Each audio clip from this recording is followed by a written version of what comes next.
Well, listen, let's get some answers with somebody who obviously knows the lay of the land quite well. He's part of the radio broadcast team out there for the Las Vegas Raiders.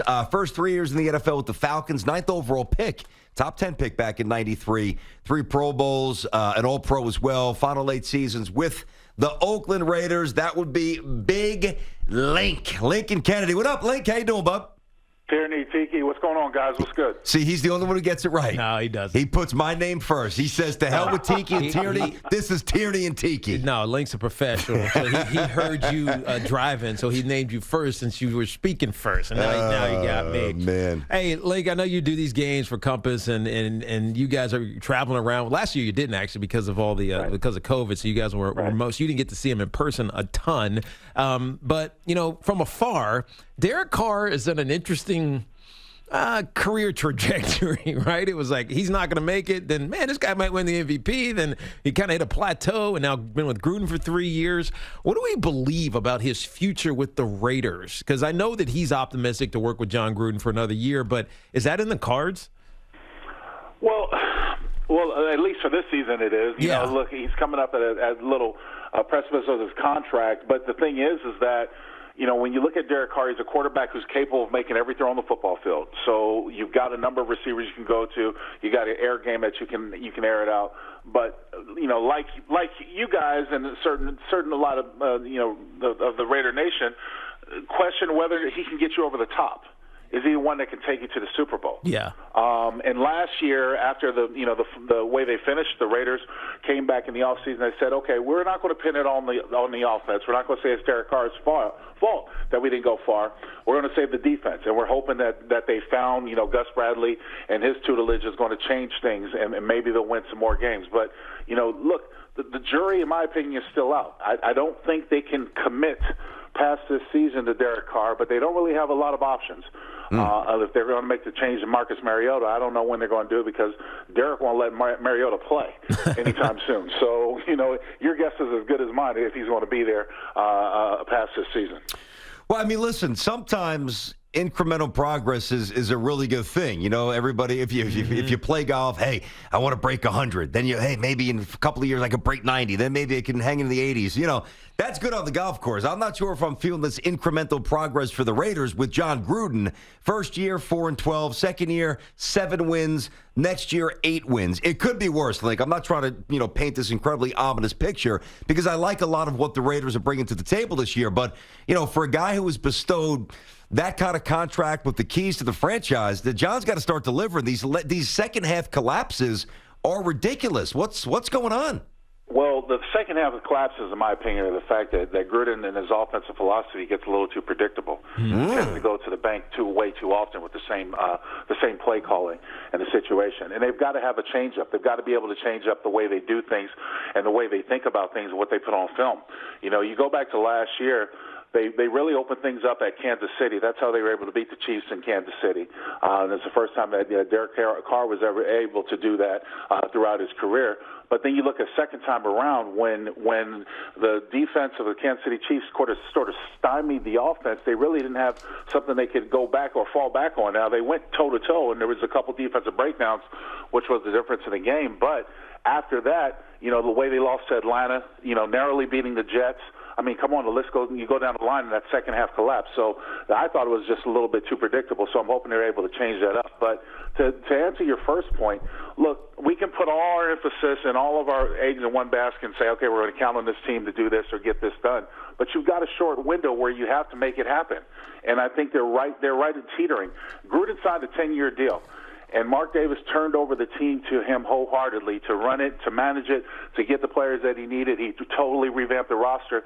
But it's time for some of those not only draft choices to pay off, but some of those free agents. And I think this is going to be a big year, a big question if they do. See, this is why I love your delivery and I love your style, because you bring it. And you bring it in a way where, not that we would do this, but if we're half listening to your answers and are not prepared to follow up, something good could have just slipped through the cracks. And I got to go back. Like, I want everybody to know what Big Lincoln Kennedy just said. And we're talking about a guy who's been in the NFL 14 years, going into 15th, with Tampa and the Raiders, Super Bowl champion. You just said that he's predictable. Now, I'm not saying that you're wrong, but what the film is telling you, the second half collapse is largely due to an element of predictability. So without putting words in your mouth, I'll ask you the question. Are you saying on some level the game has passed John by? Not passed by, but you've got to be able to turn over a new leaf. And you've got to be able to make changes. You know what? Here's the thing. They're practicing against the Rams right now, okay? They're in Los Angeles practicing against the Rams for the next couple of days, and they're going to play the Rams on Saturday. If you go back a couple of years ago, when the Rams kind of hit that sort of milestone or they hit that sort of pedestal where they hit their head on the goalpost playing New England in the Super Bowl, they came back and they changed the way they did things. They changed the way their offense was structured and the way they delivered. And it took them a while to get that sort of flow, but then they became a little bit more better in offensive output and changed defense.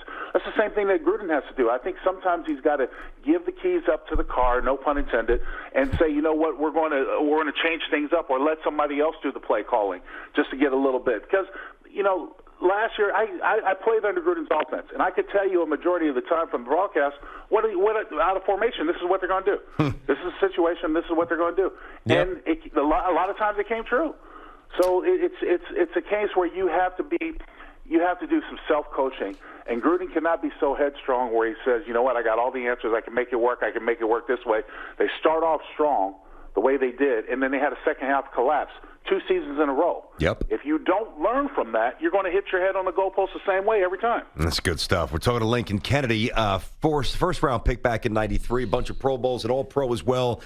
Played 8 years for the Raiders when they were in Oakland, and he is their radio analyst. So no homerism going on here. He's with us on Tiki and Tierney. Hey, Link, I did the last game of the season for CBS, the Raiders and the Broncos, and you know, talking to John before that game, the one thing that I felt, and he kind of even explicitly said, was we don't have that dog on defense, and there's no alpha, there's no guy that we can look at and say, I need a play. This guy's making that play. Max Crosby is trying to get there, but Max is, you know, he's limited in some capacities, right? Jonathan Abram has been hurt a ton.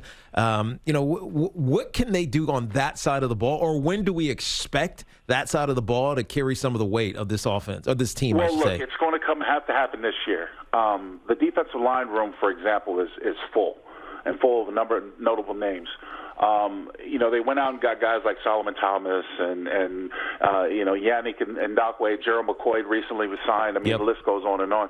They still have Cleveland Farrell, who they drafted out of Clemson with the number 4 overall pick a couple years ago. They're expecting big things out of him, or a maturity factor. You mentioned Max Crosby. Well, Max sort of felt understood last year and playing last year what it's like when you get people's attention on offense and they're going to try to shut you down and not make you as effective as he was his rookie year. So to answer your question, the short answer is I think they want Jonathan Abram to be that guy. Yeah. However, they drafted him out of Mississippi State. They knew what they were getting. They knew the attitude. They knew the tenacity they were getting. They're not trying to pull back on it, but you have to sort of slow that down in the sense where he has to be available every time. And let's face it, the defense they had him in the first couple of years, first year that he didn't play his rookie year due to injury, wasn't conducive to his talent. You know, he's not a cover safety. He does not do well in space. So you have to bring him in the box to where he's more like a rover or something like that, or just down to where he's more susceptible in the short area around the offensive line or in the line of scrimmage. And that's going to take some tutelage. It's going to take some time. And I think Gus Bradley's philosophy is going to do something like that. It's really hard to get a full gambit of what we're going to see with this defense out of preseason. You know, nobody plays anybody these days, and so it's really hard to see. But what we saw out of the first game when they played Seattle, it looked like for the most part there were limited mental errors, and this team and the defense, you know, did a fairly good job. They were able to apply pressure. They blitzed, and they got to the quarterbacks a couple of times, which is something the defense did not do well in the past. So the defense is going to be the big game changer collectively. I think hopefully one of these, you know, free agents that they got will pay off, or somebody will come out like a Tanner Muse, who they have a bit high expectation out of, or, you know, we'll get the best out of Corey Littleton, but we just don't have it yet. Yeah, you know, and, you know, you talk about just not quite getting it, and you mentioned Cleveland Farrell, who was drafted drafted in the first round in 2019. This past year, Alex Leatherwood, who from Alabama, who a lot of people also said was maybe that's just a little bit of a reach. Is their GM getting a little bit of heat here, or is this such a package deal? Mike Mayock, of course. Yeah, Mayock. Well, let's face it. Or is this such a package deal that it doesn't matter? Yeah, they're going to get some heat because everybody has their own philosophy in drafting. But what I appreciate about Alex Leatherwood, and trust me when I tell you guys, as a tackle playing the position, this young man likes to play. He likes to beat people up, and he came in started. He was a starting right tackle. Yeah. So there was no, we're going to develop him, we're going to wait. You know, he did such a tremendous job in his years in Alabama under that system. And Gruden and Mayock have faith in those types of systems, the Clemsons, the Alabamas, the Ohio States. If you look at their last couple of drafts, that's what they drafted from. Yep. So they have faith in those systems to turn it around. I think Alex Leatherwood will be fine. I think the offensive line will be solidified. There'll be a lot of people who question the decision to let Hudson and Gabe Jackson go, and I get it. I get why they did it. You know, it was financial reasons, and also you have a lot of trust in your offensive line coach, your run coordinator, and Tom Cable. You trust his view that James is going to be the center, and that Alex Leatherwood is going to be your starting right tackle. Yeah. You know, Link, I'm trying to find a pathway to the playoffs here for the Raiders, and I'm having a rough time. You know, this is a good way, I think, for me to bridge everything together. We hit the offense, hit the defense, hit Gruden, big picture AFC. Just in the division, the Chiefs are the Chiefs. I mean, it looks like the Chargers could have a multi-time, I know it's putting the cart before the horse maybe, but a multiple MVP winner and their quarterback Herbert. The Bills are the real deal. Pats are healthy, and they made a lot of moves. The AFC North is absolutely stacked. If Wentz plays well, that's a team you're not going to want to mess around with the Colts. Like, Miami's interesting. How are the Raiders going to be a playoff team this year? They got to finish in the second half a lot better than they did the last couple of years. You know what? That's what I was talking about, the window closing quickly. You have a short amount of time. The schedule is not going to do you any favors. You talked about the NFC West, you talked about the AFC North and the division. On top of that, you still have to play Indianapolis. I mean, Chicago, you got a lot of teams that you're going to take on that are pretty good. So the Raiders have got to come to play every week. I think they are a playoff caliber team. I will say that. I think they are. And I think they still have some time before the Broncos really figure out themselves, because eventually they're going to get it right. Yep. And I still think they're better than the Chargers collectively as a team, especially with all the changes, even though they've got their franchise quarterback. The Chiefs are another Chiefs. They're the Chiefs. It's just that simple. And so there are going to be some teams that they're going to compete with, but I think they are a playoff caliber team. I'm not going to go so forward to say they're a Super Bowl bound team, because I don't we think wouldn't let you say that, but I do think they are playoff caliber. Hey, you could say it. We just wouldn't let you get away with it. Oh, no. I follow like I see it, guys. You know of course, me. absolutely. You know how I do things. I'm not going to just sit there and blow smoke out No there. doubt. I'm going to call it like I see it. No doubt. Hey, give us 30 seconds. Let's end it up on this. We're talking to Lincoln Kennedy, former Raider, terrific player, analyst on the broadcast team as well. Tom Flores, we've had Tom on the show a bunch. You obviously know him incredibly well, revered all over the NFL. What do you think, if you could encapsulate what it really truly means to Raider fans to finally see him get his due? I hate that, he was in the wheelchair and he deserved this 15, 20 years ago, honestly. But what do you think that this means to the Raider fans, or meant to see him have his moment up there on the podium at Akron, Ohio? It's about time. Yeah. I'm glad that he did it.